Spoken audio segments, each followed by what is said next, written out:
Bonjour, chers téléspectateurs, bienvenue à Rendez-vous au sommet, section Finance.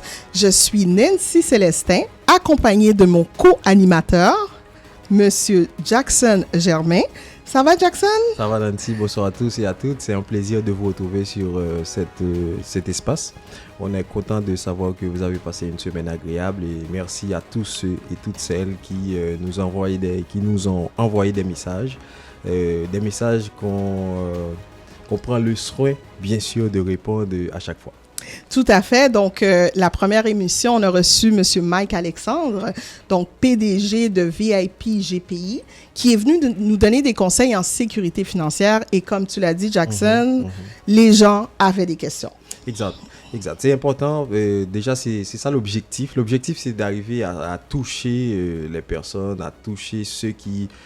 si vous voulez, gèrent un peu mal leur dossier financier, parce qu'on sait que la finance a une incidence directe sur l'avenir des populations, sur l'avenir des membres de notre communauté. Donc, il faut qu'on commence justement par leur éduquer, parce qu'il y a des choses qu'on dit à l'émission, c'est pas des affaires qu'on va retrouver à l'école, sur les bancs de l'école. Donc c'est certain que on enseigne la vie pratique, comment ça se passe réellement, et c'est ce qui fait que on essaie de toucher les gens qui sont les acteurs de la chose, les intervenants directs, les gens qui ont été formés aussi dans les secteurs, et c'est par rapport à ça justement qu'on arrive à apporter ce qu'on apporte à travers cette émission. Exactement, tu l'as tout dit, Jackson. Notre travail, c'est vous enseigner. Et aujourd'hui, on a trouvé un enseignant qui s'appelle Kenny the Teacher. Alors, Monsieur Kenny the Teacher, pour vous donner sa biographie, alors il a travaillé plus de 12 ans dans les services financiers en tant que formateur conseiller bancaire.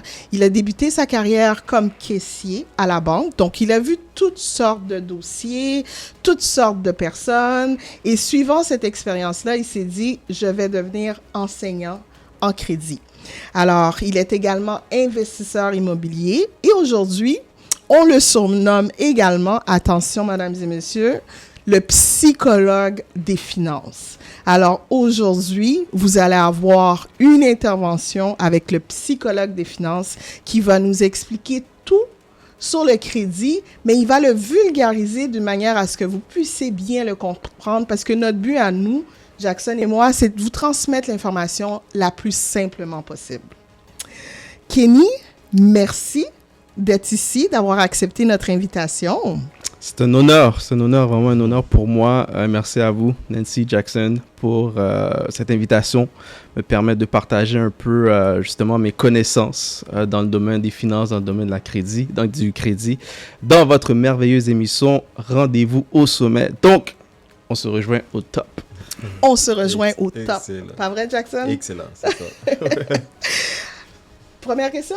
Alors, alors, ma question, je ne sais pas, Nancy, Kenny the Teacher. Yes. Pourquoi vous vous faites nommer de teacher? Très bonne question. Très bonne question. Il y a plusieurs éléments qui font en sorte que je me suis donné ce surnom-là. Une des choses que j'aime bien partager, c'est que quand j'étais plus jeune, j'ai toujours rêvé d'être enseignant. Donc là, en fait, j'ai l'occasion justement de jouer ce rôle-là. J'enseigne, je partage justement mes connaissances sur les finances à monsieur et madame tout le monde. Donc oui, je partage sur le crédit, mais également j'aide les gens à faire un 360 sur leur situation financière avec justement mon bagage fort intéressant.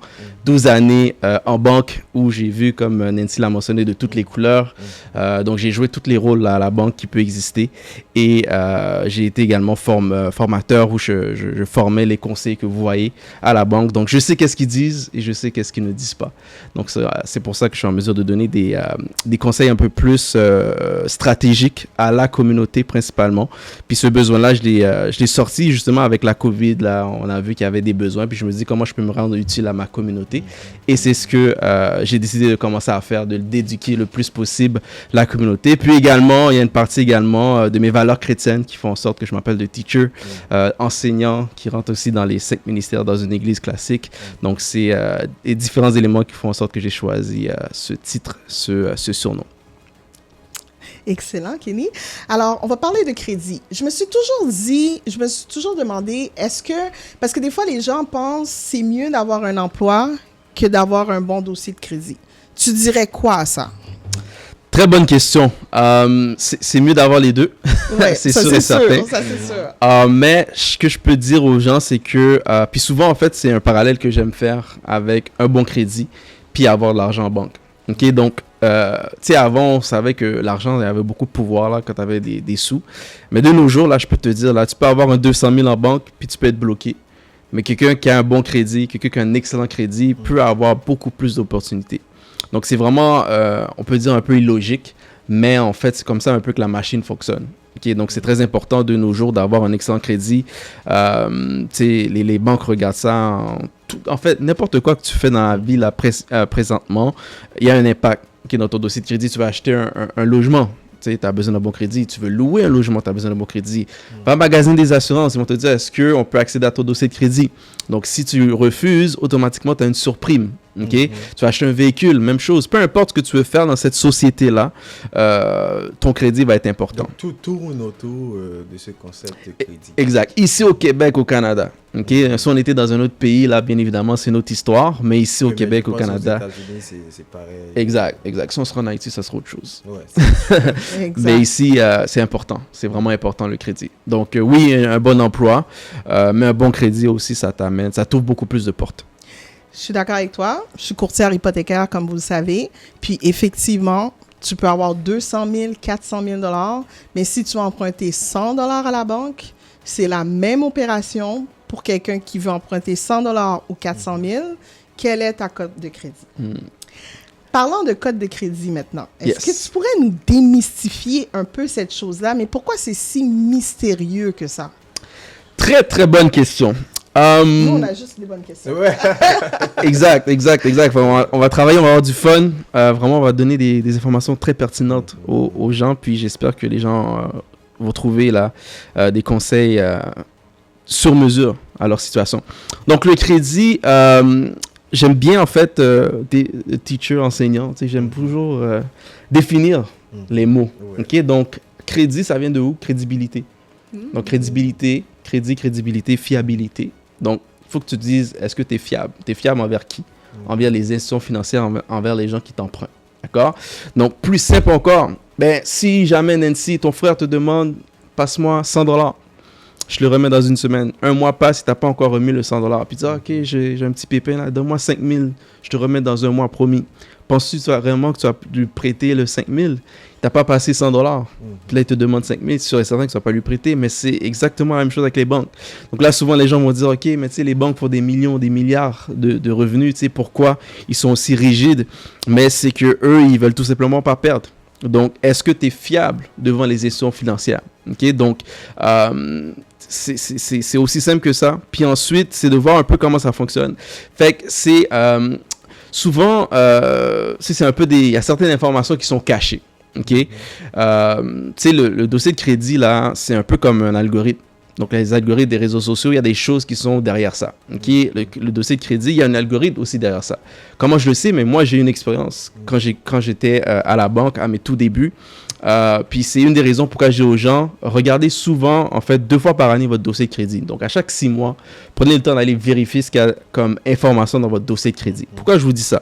Parce que moi, c'est arrivé qu'il y avait la carte de crédit de quelqu'un d'autre dans mon dossier personnel. D'accord?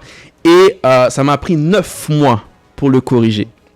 Donc, cela dit, il y avait une erreur dans ton dossier de crédit. Il y avait une erreur. Puis ça, c'est quelque chose qui est très commun. Donc, 66% des dossiers, 2 dossiers sur 3, il y a des erreurs. 66%? 2 dossiers sur 3, il y a des erreurs. On est 3 là? Oui, exact. Donc, ton dossier, le dossier de Nancy, il y a erreur là-dedans. Ouais, c'est ça. Mais moi, j'ai vérifié hier. Moi, ça va. Moi, j'ai vérifié tout à l'heure. Ah. Moi, je vérifie régulièrement. Exact. Non, Fait que mais en fait, la chose est que c'est un peu, comment je peux dire, c'est terrible ce que vous dites là. Très.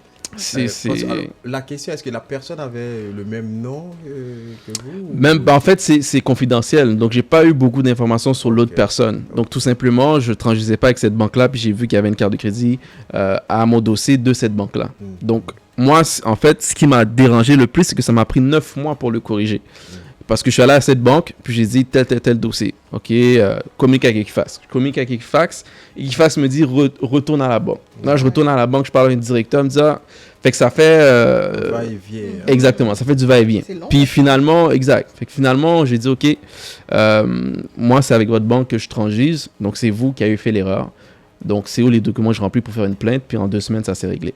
OK, donc après une plainte. Donc ça, c'est un mot magique par moment. OK? Ouais. Et à ce moment-là, c'est que j'ai eu une discussion avec Equifax. J'ai fait à peu près 1h30 au téléphone avec eux. Et je les ai dit, c'est pas normal que moi, je travaille dans le domaine. Puis ça m'a pris 9 mois pour corriger. Imagine, monsieur, madame, tout le monde. Donc là, c'est à ce moment-là, j'ai posé plein de questions. Et j'ai pris en note tout ce qu'ils me disaient. Et c'est comme ça que j'ai pu là avoir beaucoup de secrets. Comment fonctionnait l'Equifax. Donnez-nous quelques secrets. Oui, c'est Ah, ça. T'es là pour ça, Kenny. Exact, exact. Donc, en fait, d'entrée de jeu, OK? Donc, il faut savoir que le dossier de crédit, c'est comme une tarte. Une tarte. Une tarte. Donc, il y a des tartes à 5 morceaux, il y a des tartes à 10 morceaux, il y a des tartes à 12 morceaux. Nous, notre tarte, elle a 5 morceaux. Donc, ça, c'est la base. OK? Donc, souvent, les gens savent plus ou moins ça. Mais ça, c'est la première chose qu'il faut savoir. OK? Donc, notre dossier de crédit, c'est comme une tarte à 5 morceaux. Écoutez bien, téléspectateurs, c'est très important qu'est-ce que Kenny va vous expliquer et retenez-le pour le restant de votre vie et partagez la nouvelle. Exact. Donc, premier morceau, historique de paiement, donc les paiements. Deuxième morceau, taux d'utilisation. Troisième morceau, la durée de crédit. Quatrième morceau, diversité de crédit. Cinquième morceau, les demandes de crédit. OK? Les 2 plus importants, ce sont les paiements puis le taux d'utilisation. D'accord? Puis chacun de ces morceaux de la tarte ont leur pourcentage. Donc, paiement 35, taux d'utilisation 30, durée 15, diversité 10 et demande 10. OK? Donc, si vous additionnez, ça devrait donner 100%. Je suis pas pire en maths. Ça devrait donner 100%. Mais vous pouvez faire les calculs au cas où. Mais en fait, les paiements puis le taux d'utilisation. OK? Donc, ça, c'est les 2 morceaux les plus importants. Et c'est là, souvent, que les gens se font avoir. OK? Donc, qu'est-ce qui arrive? C'est qu'ils ont une carte de crédit et, je sais pas moi, ils doivent $1000 et le paiement minimum, c'est $30, $20, $50. Ils disent, OK, tu sais quoi? Je vais le négliger pendant 1 mois, 2 mois, puis dans 2 mois, je vais tout payer. Okay. Ça, c'est une grave erreur. Parce que ton plus gros poids dans ton dossier de crédit, c'est l'historique de paiement. Fait que le crédit, c'est tout simplement comment es-tu fiable par rapport à tes engagements financiers. C'est ça combien de points, excuse-moi Kenny, tu peux perdre justement si tu as un retard de crédit, tu payes le 31 jours, comme 31 jours plus tard? En fait, souvent, une chose que les gens ne savent pas, c'est que souvent, tu as un 45 jours, 60 jours de grâce. Okay? Donc, si, admettons, là, tu ne payes pas pendant 30 jours, il n'y aura aucun impact. Okay? Donc, c'est par la suite, si c'est répétitif, c'est là que ta banque ou ton institution financière va communiquer avec Equifax ou TransUnion, puis c'est là qu'ils vont mettre une tâche. Okay? Donc, très souvent, tu as comme un petit 45 jours de grâce. Okay? Donc, ce n'est pas si grave si tu manques. Mais c'est quand ça devient répétitif, ça t'arrive une fois. Là, 3 mois plus tard, ça t'arrive encore. Là, 6 mois plus tard, ça t'arrive encore. C'est là qu'automatiquement, ça va te pénaliser. Et tout dépendamment de la répétition, ben, tu peux avoir une diminution, là. Ça peut passer de 10 points à 100 points, facilement. Et c'est quoi le maximum pour la cote de crédit, Equifax ou TransUnion? Yes. Le montant? Ton score de crédit se situe entre 300 et 900. OK? Donc, bien évidemment, le plus élevé que tu es, le mieux que c'est. Plus bas que tu es, c'est là que c'est difficile. Exactement. Fait que si c'est à 300, mais appelle-moi. Appelle-moi. Si tu es à 900, ça va. Okay? Vous avez compris, téléspectateurs. Donc, si vous... 300, ça va pas être facile. Exact, c'est clair. Mais... Monsieur Teacher est là. Il va vous donner les conseils, les solutions. Alors, si votre cote est en bas de... En fait, comment ça fonctionne? Disons, la 650, c'est la moyenne. Okay, c'est correct. Okay, donc, toujours viser le 700 et plus. Okay. Et la crème de la crème, c'est 750 et plus. Donc, en bas de 650, on contacte Kenny de Teacher parce que ça devient difficile pour vous d'obtenir un prêt. Exact. Si tu as un prêt, mais à ce moment-là, tu vas être avec un prêt avec une surprime. Au lieu de payer un taux d'intérêt normal, tu vas payer un taux d'intérêt plus important. Okay?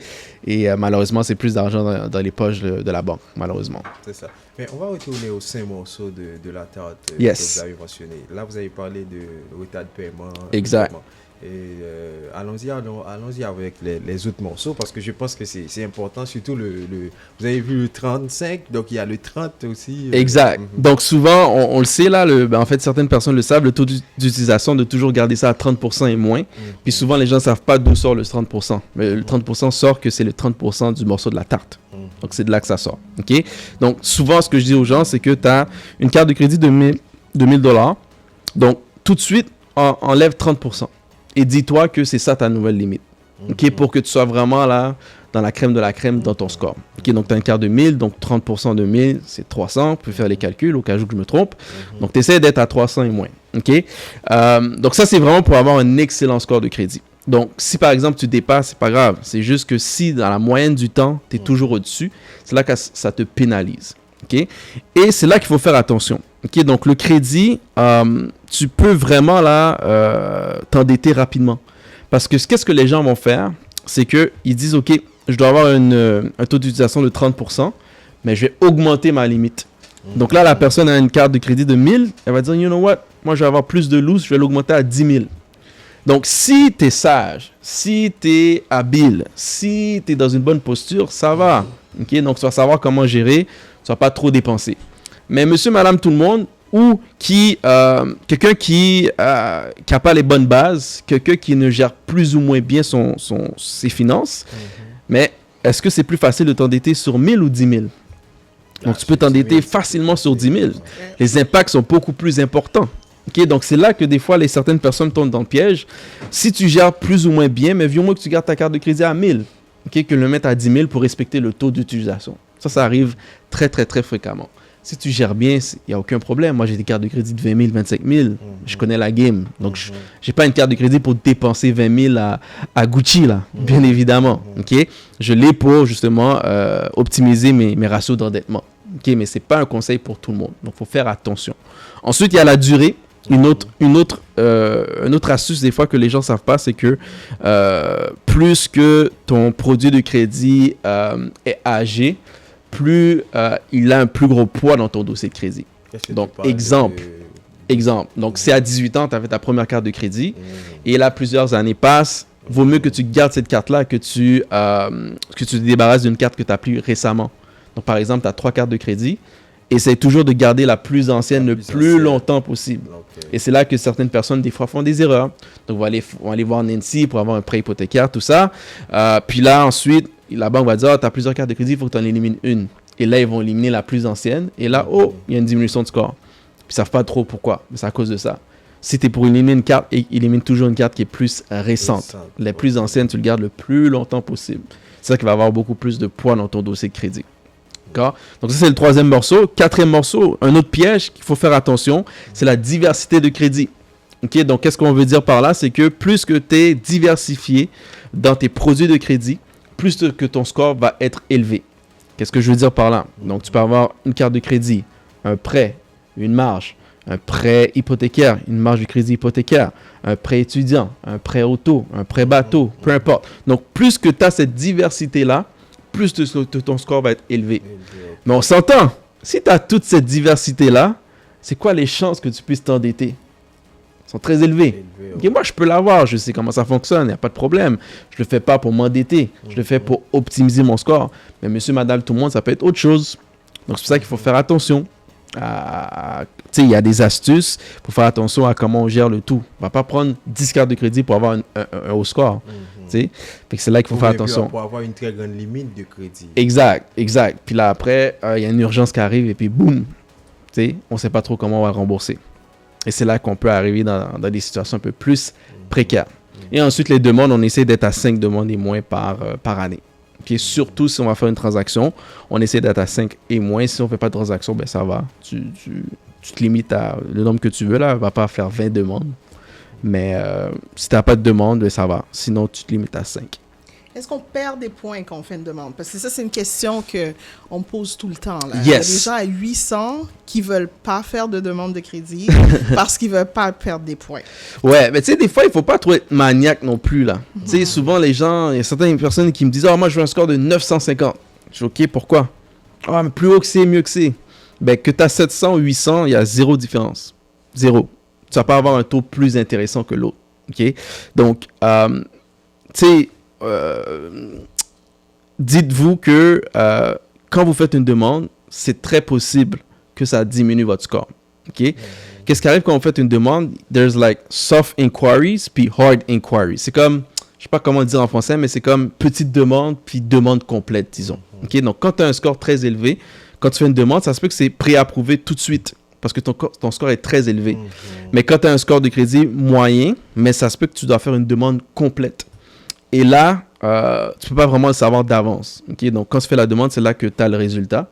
Et si jamais ça tombe sur une demande complète, là, c'est sûr que ton score va être pénalisé. Sinon, ça se peut que ça ne le soit pas. Okay? Mais ça va pas être, c'est pas 50 points, là, par exemple. Là. On se situe à environ 10 points, là. C'est pas la fin du monde. Mais on essaie on essaie de gérer ça le mieux qu'on peut. Excellent. Alors, je rappelle à tous qu'on est avec Kenny the Teacher. Moi et Nancy, on le reçoit aujourd'hui et on parle de crédit, comment redresser votre dossier de crédit, c'est important.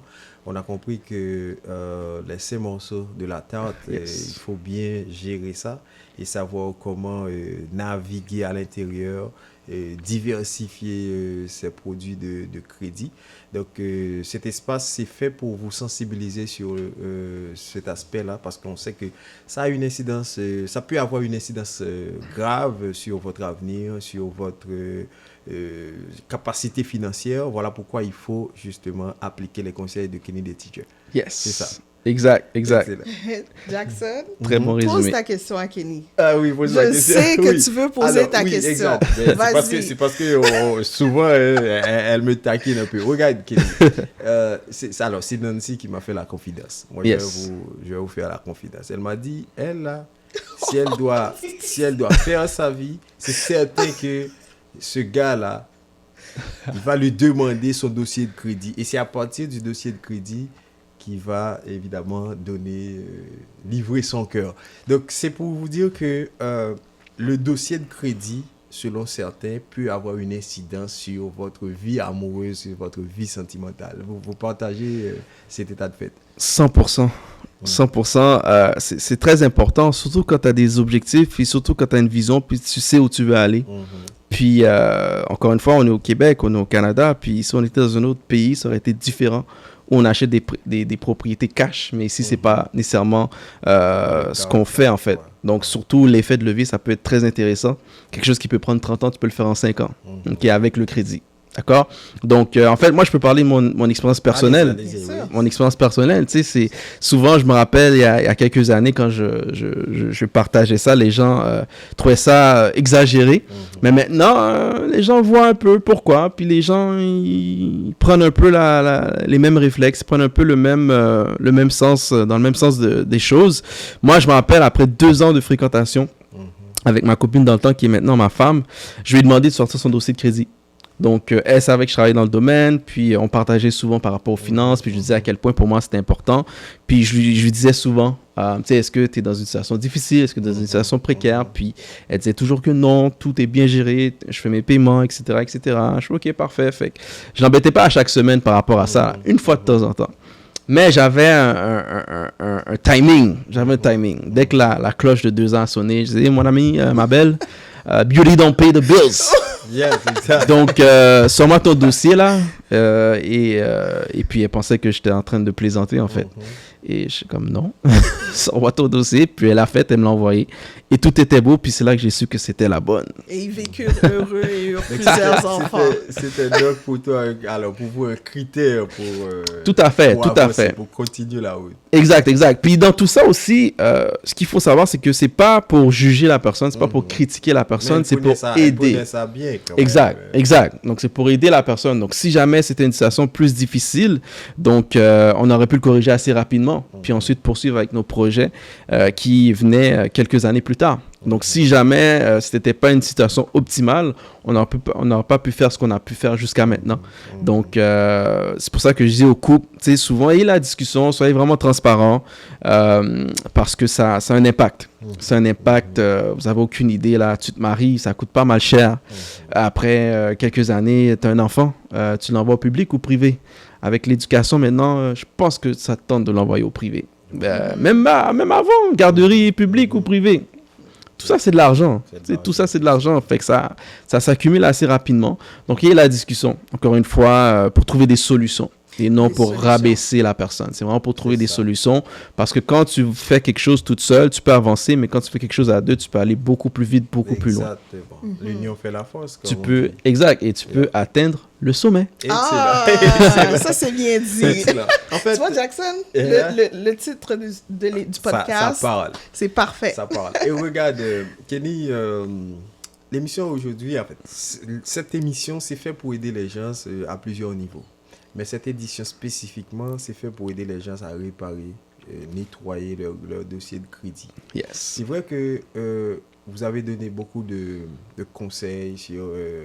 alors même, c'est comme un cours de 30 crédits. Parce que là, vous avez donné tout ce qu'il y a comme définition technique du terme, les agences de crédit, tout et tout. Mais maintenant, quelqu'un qui a un mauvais dossier de crédit, c'est quoi la démarche pour essayer de sortir sa tête sous l'eau?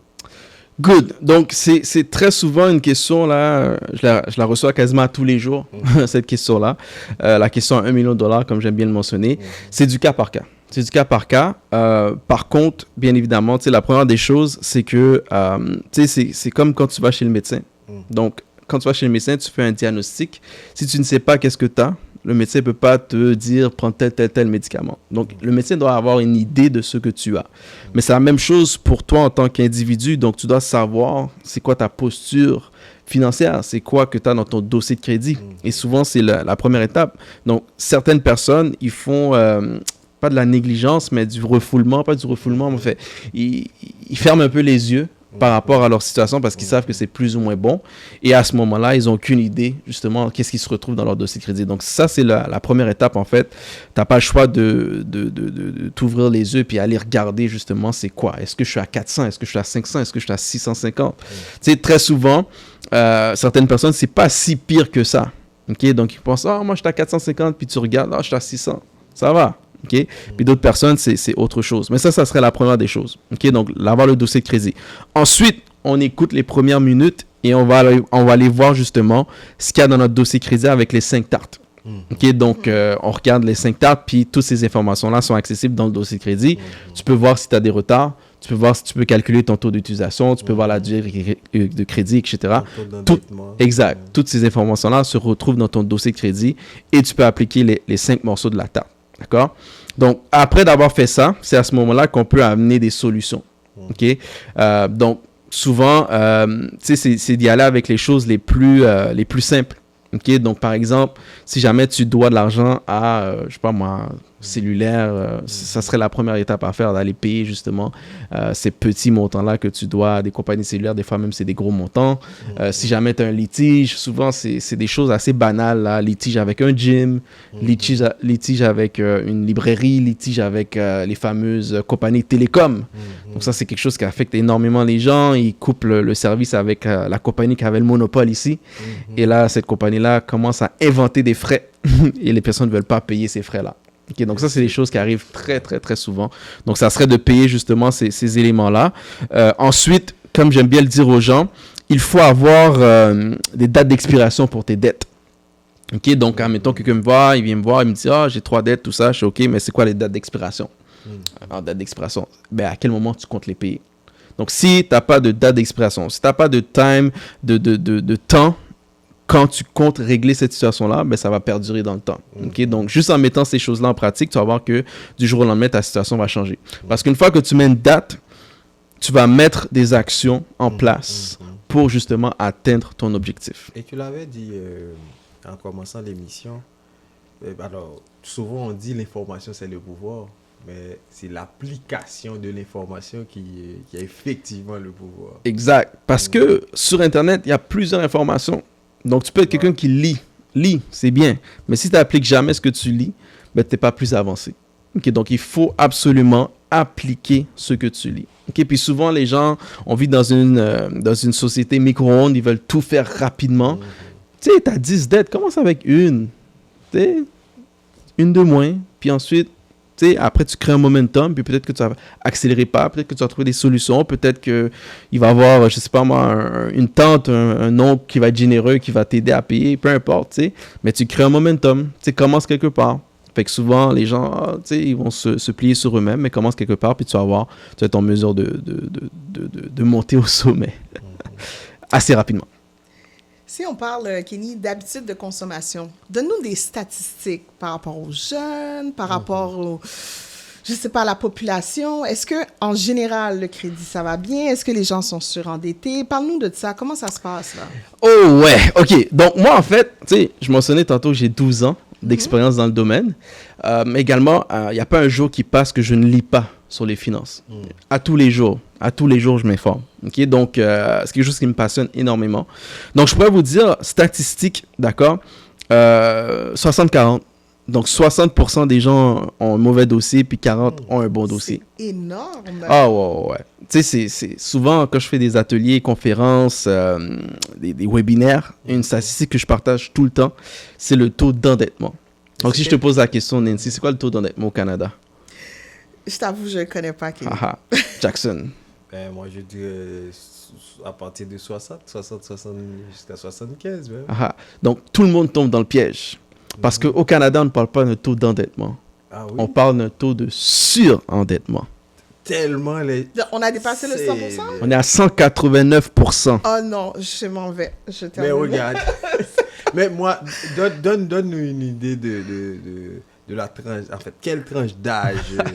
Ben, en fait, pour cette statistique-là, je pourrais pas, en fait, c'est plus les gens un peu plus âgés, je pourrais dire, qui vivent vraiment au-delà de leurs moyens parce qu'admettons, ils ont des hypothèques, ils ont... en fait, une chose qu'on voit souvent, c'est d'avoir plusieurs prêts. Donc, prêt bateau, prêt motoneige. Les jeunes du doigt. Exact. Mais les jeunes aussi. Donc, tu sais, les gens un peu plus vieux, oui, ils sont super endettés, mais les jeunes, eux aussi, ils doivent faire attention.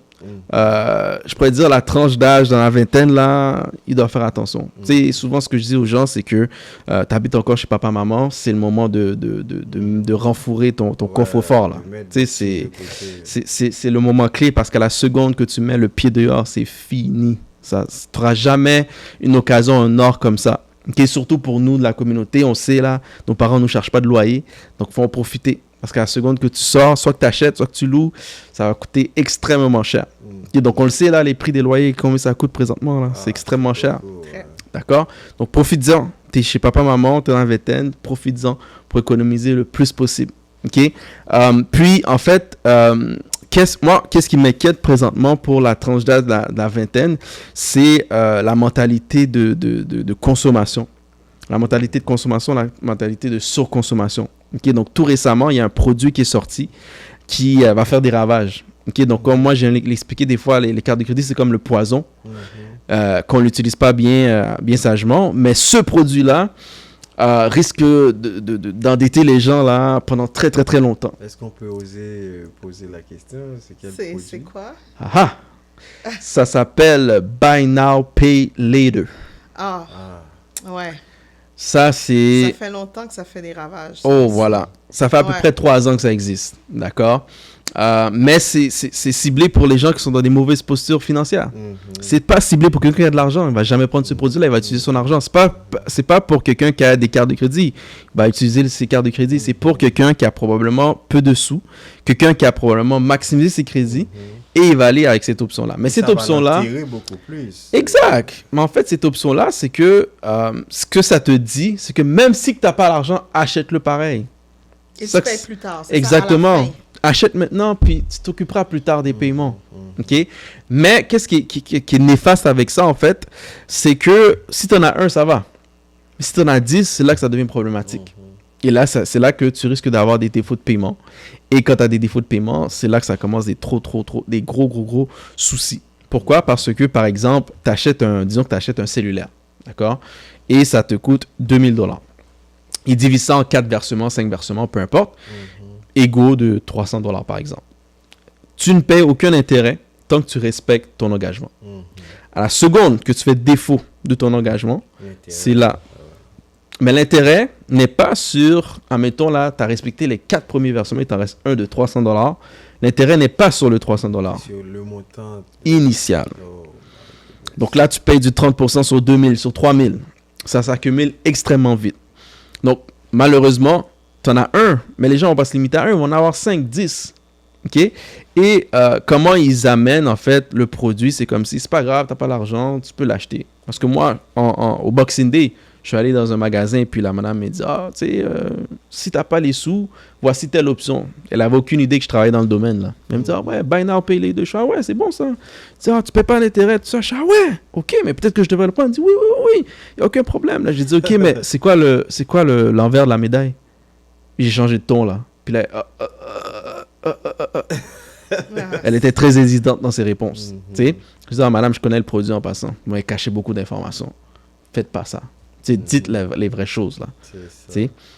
Mais monsieur, madame, tout le monde qui va pas aller plus loin, va juste prendre, puis on dépense, quoi.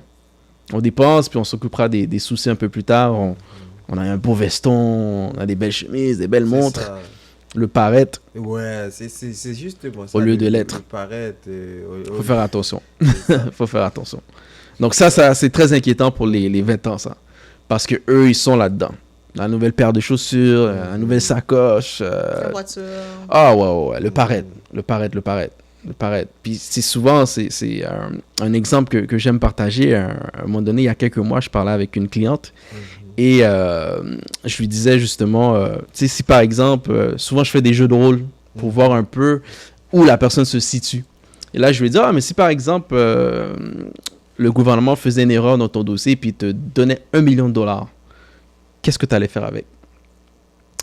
En 30 secondes, elle a dépensé $1 million dans sa tête. Oh, faut que je fasse le tour du monde. J'ai toujours voulu faire le tour du monde. Je vais faire le tour du monde. Ensuite, je voulais avoir la sacoche Gucci. Je voulais avoir des Louboutins. Ensuite, je voulais faire telle chose. Ensuite, je voulais faire telle chose. Puis, s'il reste un peu, je vais économiser. S'il reste un peu. Donc, économiser, ça vient juste après. En 30 secondes, tu dépenses $1 million dans ta tête. Mais si tu as $1000 qui vient là, tu vas faire quoi avec ça? C'est grave, là. Tu sais? Fait que c'est ça, en fait, ma mission, puis mon objectif, c'est de vraiment changer le narratif, d'éduquer les gens financièrement, de les permettre de savoir que tout le monde peut atteindre ses objectifs. Quand tu mets en place les bons principes, quand tu mets en place les bons fondamentaux, quand tu mets en place la bonne structure, les bonnes habitudes, ben, sky's the limit. Tu vas faire des choses extraordinaires. Et surtout, comment gérer leurs dépenses. Parce que souvent, on dépense, mais on ne fait pas attention. Des fois, on dépense par rapport beaucoup plus que ce qu'on rentre, que ce qu'on gagne. Exact. Ça, c'est une grave erreur. OK, donc il faut vraiment faire attention. Puis ça, c'est une des premières choses que j'enseigne justement à mes clients. C'est comme j'aime bien l'appeler, là, c'est les 5 fondamentaux. OK, donc là, ici, on est dans une belle bâtisse. Donc, ça paraît bien, mais qu'est-ce qui tient la bâtisse? C'est les fondements de la bâtisse. On ne les voit pas, mais c'est ce qu'il y a de plus important. Moindrement que le fondement n'est pas solide, tout s'écroule. Mais c'est exactement la même chose pour nos finances. Ça n'a même pas besoin de goudou-goudou. Exact. Donc, les 5 fondements que je dis toujours à mes clients, première des choses, c'est de s'éduquer financièrement pour développer ton mindset. Donc, ton mindset, c'est comme un muscle. Okay? Donc, c'est quand la dernière fois que tu as lu, c'est quand la dernière fois que tu as écouté un podcast, c'est quand la dernière fois que tu t'es éduqué financièrement. Très important. Deuxième des choses, tu l'as mentionné, Jackson, c'est de vivre en dessous de ses moyens. C'est ça. Okay? Donc, encore une fois, 3 personnes sur 4, 3 Québécois sur 4 vivent au-delà de leurs moyens. C'est ça. Donc là, automatiquement, tu vas au-delà de tes moyens, tu ne peux pas économiser, tu ne peux pas investir. Automatiquement. Donc, on vit toujours en dessous de nos moyens. Ensuite, il faut prévoir l'imprévisible, d'avoir un fonds d'urgence, d'avoir un coussin. Okay? Donc, on l'a vu là en 2020, là, pour le papier de toilette, les gens se battaient. On a ces réflexes-là pour des choses futiles, mais les choses utiles, on n'a pas les mêmes réflexes. Donc, il peut y arriver des passe-passe. Donc, qu'est-ce que tu vas faire si jamais tu es dans un emphase? Mais tu as besoin d'avoir un coussin. Okay? Donc, et ton fonds d'urgence. Ensuite, on essaie de bien gérer ses dettes. Ça, c'est le quatrième fondement. Et la 5e des choses, c'est d'être intentionnel avec son argent. Donc, il faut que tu te dises, en 2024, qu'est-ce que je veux réaliser? En 2025, qu'est-ce que je veux réaliser? Ça, c'est les 5 fondements. Dès que tu as ça comme base, peu importe ce qui va arriver, tu vas réussir financièrement. Merci beaucoup. C'est super. Merci beaucoup, Kenny. Ce que tu viens de dire, je pense qu'on va l'envoyer sur Facebook. C'est certain. Vraiment, là, on va le reprendre, on va le noter. On va le mettre sur un flyer, puis on va le partager pour que les gens aient cette conscience-là des 5 fondements. Mettez-le dans votre salle de bain le matin, pensez-y toujours. Et surtout, le dernier fondement, tu as dit, c'est... D'être intentionnel. C'est comme le temps. Intentionnel. Donc, de rêver et d'avoir des projets. Absolument. C'est très Parce que important. quand tu as des objectifs, tu vas toujours les atteindre. Exact. Ça, c'est ma philosophie. L'affaire, c'est que souvent, encore une fois, dans cette génération micro-ondes, on a fixé 6 mois, il faut que ça arrive dans 6 mois. C'est ça. Mais est-ce que c'est la fin du monde? Ouais, Voilà. Patience. Mais est-ce que c'est la fin du monde si ça arrive dans 9 mois? Non. Est-ce que c'est la fin du monde si ça arrive dans 1 an? C'est ça. T'as atteint ton objectif? C'est exact. Mais Kenny, allons voir un autre point. C'est la faillite, au fait. Yes. Souvent, les gens, il y a même des informations qui font croire que si vous êtes dans une situation difficile avec votre dossier de crédit, ben écoute, va déclarer faillite, comme ça, là, c'est comme ça va vous donner une certaine marge de manœuvre pour pouvoir rebondir.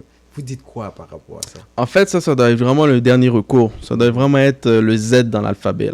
C'est pas le A ni le B. Ok. Très souvent, malheureusement, les gens, ils creusent pas un peu plus pour trouver des solutions. Ils vont tout de suite y aller vers cette alternative-là. Ok. La société la favorise. Donc, si la personne cherche des solutions, elle ne va pas le trouver à la banque, elle va tomber dans un truc syndic, là. Puis, ils vont les suggérer ça. Donc, souvent, en fait, il y a 2 alternatives que les gens vont aller avoir recours avant de, justement, trouver des solutions. Ils vont aller voir une compagnie de syndic qui va faire une proposition consommateur ou ils vont faire une faillite. OK? Les 2 sont équivalents. Okay? Donc, qu'est-ce que je veux dire par là? C'est que la proposition consommateur peut te bloquer pendant 3 ans à la banque, puis la faillite va te bloquer pendant 7 ans. Okay? Par contre, quand les gens vont voir une compagnie pour la proposition consommateur, ils vont jamais les dire que ça va les bloquer. Ils vont tout simplement les dire on va trouver des solutions à tes problèmes. Mais souvent, ce que les gens ne savent pas, c'est que, par exemple, ils ont 30 000 de dette, et là, la personne va dire paye 10 000, puis tout va être effacé. Qui va te donner 20 000 $ gratuitement? Mais ça, c'est professionnel de faire ça. De faire une proposition consommateur? Comme ça, oui. En fait, encore une fois, c'est comme cacher l'information à la personne.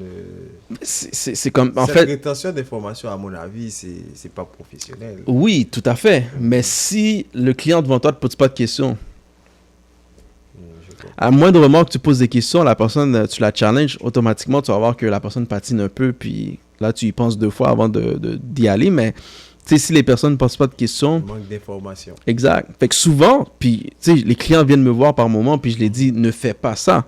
Donc, les gens les approchent comme si c'est une consolidation de dette. C'est pas une consolidation de dette, c'est 2 choses différentes. Comment on peut le différencier, en fait? Une consolidation de dette, tu échanges $1 pour $1. Une proposition de consommateur, il y a comme un deal que la personne fait avec toi. Fait que tu dois 30 000, paye juste 10 000. Donc, c'est un deal. C'est pas $1 pour $1. Donc, c'est comme ça qu'on peut faire la nuance entre les deux. Si c'est un deal, une transaction que tu fais, automatiquement, c'est dans la proposition consommateur. Si tu es dans une consolidation, tu as 30 000, la personne va te suggérer une solution où on combine tout pour 30 000. C'est là qu'on peut voir la nuance entre les deux. Okay? Donc, une consolidation de dette, il n'y a rien de mauvais là-dedans. Okay? Au contraire, quand admettons, tu regroupes tout ensemble, donc ton score va augmenter. Les compagnies que tu as payées vont t'appeler. Ah, t'as payé ton 5 000, viens, on te donne 20 000 cette fois-ci. Okay? Quand tu payes bien, là, quand tu payes, en fait, les gens vont toujours te suggérer plus. Et c'est là, à ce moment-là, qu'il faut faire attention. Okay? Parce que souvent, tu as fait ta consolidation de dette, tu as trouvé la solution, 30 000, tu vas le payer dans 5 ans, peu importe. Mais là, 6 mois plus tard, tu retombes dans le même engrenage, tu vas aller remprunter. C'est là le danger. C'est là le danger. Et c'est là qu'il faut bien s'éduquer, puis c'est là qu'il faut justement mettre les bonnes choses, les bonnes routines, les bonnes habitudes en place pour éviter cet engrenage-là, souvent qu'on voit malheureusement. Ben voilà, Nancy, je pense qu'on a fait le tour de la chose. Oui, on a fait le tour. J'espère que vous êtes satisfait de notre émission. Ouais. Et puis, Kenny, on ne sait pas comment vous remercier, parce qu'au final, je pense que ça a été un cours magistral, très enrichissant, très documenté, avec, voyez-vous, c'est très pratique ce que vous avez partagé. Là, c'est vrai que moi, je veux insister sur cet aspect-là. Avoir l'information, c'est une chose, mais appliquer l'information, c'est une autre chose. Et c'est ça qui est le plus important. C'est comme vous étiez à l'église, vous écoutez l'évangile, et puis à la sortie, vous allez faire le contraire de ce que vous avez entendu. Donc, Moi, je conseille à tous et à toutes d'appliquer ces affaires-là parce que de toute façon, vous n'avez pas le choix. C'est comme appliquer ou mourir avec un niveau d'endettement où vous ne pouvez même pas respirer, même acheter un bonbon dans le dépanneur à côté de chez vous. Donc Kenny, vraiment merci pour cette émission, merci pour cet exposé. Donc un dernier mot, ça doit être quoi? Ouais, ça fait grandement plaisir. Merci à vous, Jackson. Merci, Nancy. Vraiment, encore une fois, je suis honoré de l'invitation. Puis, j'ai condensé. J'ai condensé 12 ans d'expérience. Donc, ce que je vous ai partagé comme conseil, ce que je vous ai partagé comme stratégie, ce que je vous ai partagé comme astuce, j'ai partagé beaucoup de choses, mais mettez au moins une chose en pratique. Donc, ça, c'est des choses, je vous dis, ça fonctionne. C'est sûr et certain. Donc, c'est les 12 ans d'expérience qui rentrent en ligne de compte. Donc, je pourrais vous parler pendant des heures. Comme vous pouvez le voir, je suis vraiment passionné par ce domaine-là. Mais si jamais vous oubliez tout, n'oubliez pas ceci. Mettez en pratique au moins une seule chose et vous allez voir des résultats assez rapidement. Okay, donc, sachez que pour chaque problème, il y a une solution. Merci. Et puis, je pense qu'aussi, avant de partir, vous aidez les gens à redresser leur crédit également, Kenny. Donc, on va piner vos contacts, vos coordonnées. Comme ça, les gens, s'ils peuvent frapper à votre porte au moment opportun. Exactement. Donc, on fait un 360. Donc, oui, je parle de crédit, mais je parle pas seulement... 360. Oh, ouais, c'est pas seulement, je fais pas seulement le crédit. Comme vous l'avez mentionné, je suis investisseur immobilier, je suis formateur, donc on fait vraiment là 360 sur la situation financière. On touche à tout pour vous permettre d'atteindre vos objectifs. Excellent. Alors, oui, Nancy? Je voulais juste dire aussi, si vous êtes entrepreneur, que vous avez un rêve, que vous avez un projet, c'est pas vrai, Kenny, que vous avez besoin du crédit? Absolument. Alors, c'est un élément essentiel aussi à considérer parce que vous avez à investir dans le marketing, vous avez à investir dans la location de local. Il n'y a pas de propriétaire commercial qui va vous permettre de louer un local si votre crédit n'est pas bon. Et donc, je veux dire, vivre votre vie sans réaliser votre rêve entrepreneurial, si vous en avez un, ben ça peut être très dommage. Donc, pensez beaucoup au crédit et contactez, je pense, Instagram, Facebook. Exact. Je partageais mon numéro, courriel, 514-400-4417. Fait que, appelez-moi, textez-moi, 514-400-4417. Pour une consultation crédit. Exact. Excellent. Donc voilà, merci à tous et à toutes d'avoir été avec nous. Ça a été un plaisir de vous présenter cette émission. Kenny de Teacher était notre invité aujourd'hui. C'était moi-même, Jackson Germain et Nancy Célestin. Bien entendu, on vous donne rendez-vous dans 2 semaines pour une émission similaire. Très certainement, vous aurez à apprendre beaucoup de choses. Et c'est ça l'objectif, c'est ça le combat. On va continuer à nous battre parce que notre combat, c'est de faire en sorte que vous avez la bonne information, mais vous incitez aussi à appliquer cette bonne information. Donc, voilà. Effectivement, donc dans 2 semaines, nous allons recevoir M. Dan Diallo de la Banque Équitable. Il va venir nous parler de hypothèque inversée, qui est une autre stratégie pour les personnes de 55 ans et plus qui ont quelques difficultés financières parce qu'ils ne travaillent plus, donc la maison devient un fardeau. Donc, plutôt que de vendre la maison, on a une stratégie qui consiste à puiser dans l'équité de la maison. Donc, parce qu'un refinancement régulier, lorsqu'on n'a pas les revenus, on a des revenus de retraités, c'est très difficile. Donc, M. Dan Diallo va venir nous parler de ça. Donc, les enfants de propriétaires comme mes parents, ils ont une maison, vos parents ont une maison, c'est difficile pour eux. Venez entendre cette stratégie-là, très intéressante, qu'on va discuter dans 2 semaines. Excellent. À la prochaine.